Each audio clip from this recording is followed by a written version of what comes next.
ma'am, or good afternoon.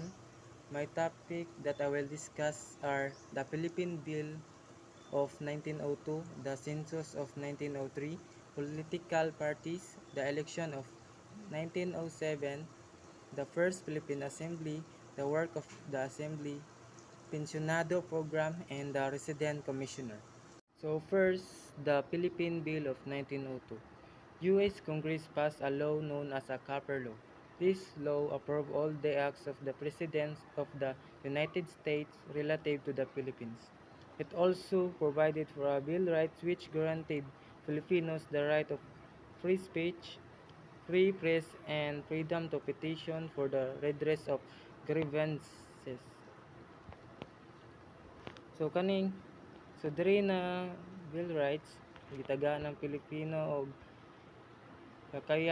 karapatan para istorya, makapili og iyang gustong iboto og freedom ma, mahimo niya iyang gusto. So unsa man ang diri agis gutan pod ang Copper Law. So unsa man ang Copper Law? Copper Law or Act was the establishment of the Philippine Assembly to be run by Filipinos 2 years after peace and order had been proclaimed throughout the Philippines by the President of the United States. So, ang Copper Act kay is establishment or gisugdan or gi gimugna sa Philippine Assembly na ang nagpadagan kay ang mga Filipinos before ay after 2 years sa peace and order. Then the next topic is the Census of 1903. March 2, 1903 was declared as a Census Day, the first scientific census ever to be taken in the Philippines. In 1950, the result of the census taken were published in 4 volumes. It showed that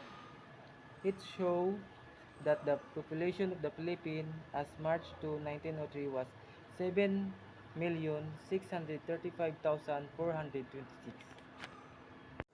Next is political parties.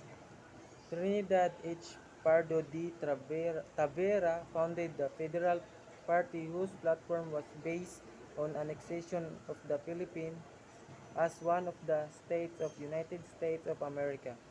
He founded First Nacionalista Party 1901, the Liberal Party 1902, the First Demokrata Party 1902, and the others.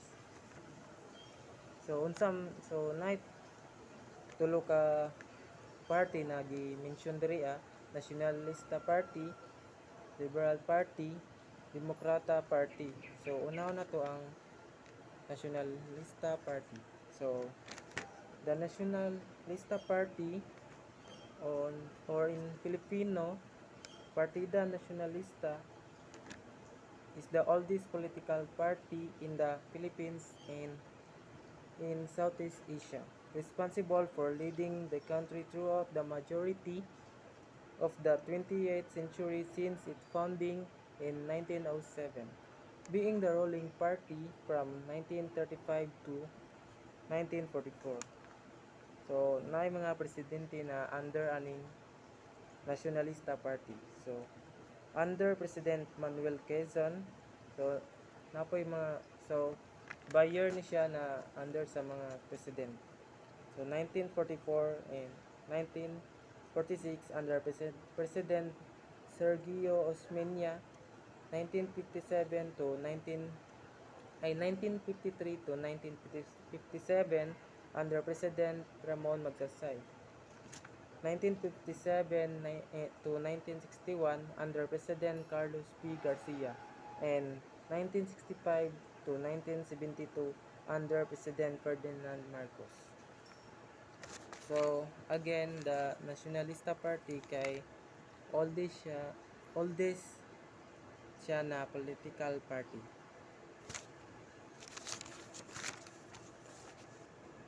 So, moadto na ta sa Liberal Party. So, what is the Liberal Party of the Philippine history? Founding.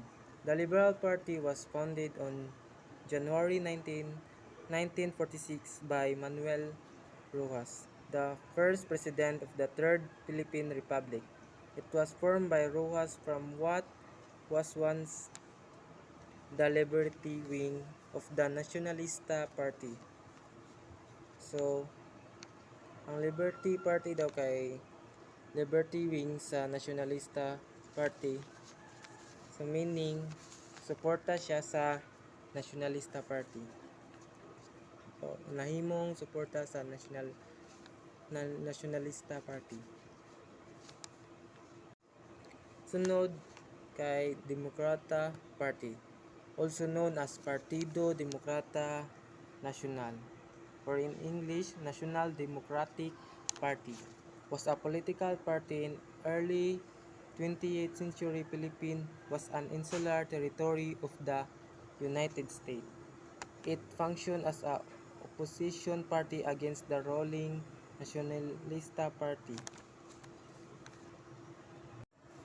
So naay duha ka lawmaking body ang Philippines. Duha ka, so gidivide siya og two. Unsa man ni siya?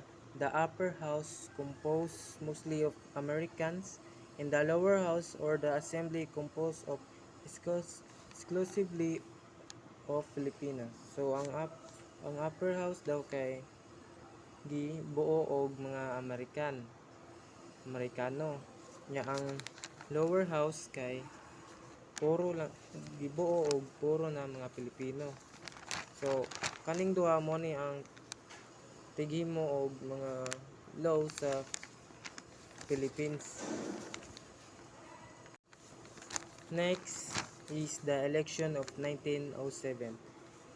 In accordance with the Copper Act or the Philippine Bill of 1902, the Filipinos could elect delegates to the Philippine Assembly 2 years after peace in order had been proclaimed in the country. In the election of July 30, 1907, the Philippines gave their verdict. They were in favor of immediate independence. Nacionalista Party, which won 59 seats, the Progresista won only 16 seats, while Independents won 5 seats. So, mani ang mga hitabo sa election of 1907. Nakabase gyapon siya sa Copper Act or the Philippine Bill of 1902. So, diri nakaboto ang mga Pilipino na taga-Pilipino ra pud. Next is the first Philippine Assembly. The Philippine Assembly, which was to become the lower house of the country, in the Philippine Commission being the upper house, was inaugurated in the Old Opera House at Rizal Avenue on October 16, 1907. So kaning Philippine Assembly kay mo ni siya ang lower house ug ang Philippine Commission kay ang upper house. So nadara sa ang Philippine Commission kay nadara mga Amerikano, Prasag na mention nako ganiha. In the assembly elected 8 officers, where Sergio Osmeña was elected speaker while Manuel L. Quezon was elected majority floor leader. So mao ni ang mga activities sa assembly. The work of the assembly. The assembly outline activities based on the following goals. So number 1, cooperating with the United States on the basis of mutual respect. Number 2, making the assembly an instrument in achieving the autonomy of the Philippines. Number 3, passing of laws intended to hasten the economic, social, and political development of the people. Number 4, substituting the oppressive policy of the past with the progressive policy. Next is Pensionado Program. This program was inaugurated in 1903, sent Filipino students to the United States for higher education as government scholar. After 4 years, they returned in the Philippines as teachers, lawyers, engineers, and mostly civil servants in the bureaucracy. They were also the most qualified persons to hold government position from among the Filipino upper class families. So kaning pensyonado program kay nagapadala og mga Filipino students sa United States nya pag magbalik ana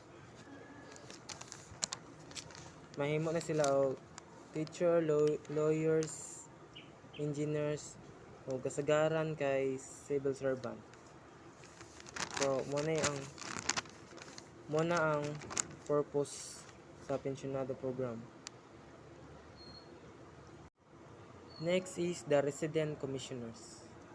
The first resident commissioners were Pablo Ocampo on 1907 to 1909 and Benedito Ligarta on 1907 to 1912.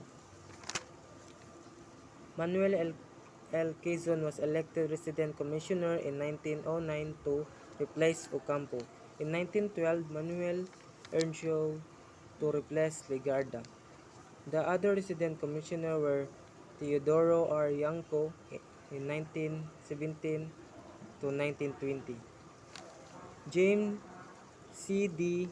Vera in 1917 and 1920 to 1923, Isauro Gibaldon 1920 to 1928, Pedro Guevara 1923 to 1935, Camilo Osias 1929 to 1934, and Francisco de Galdo 1934 to 1935.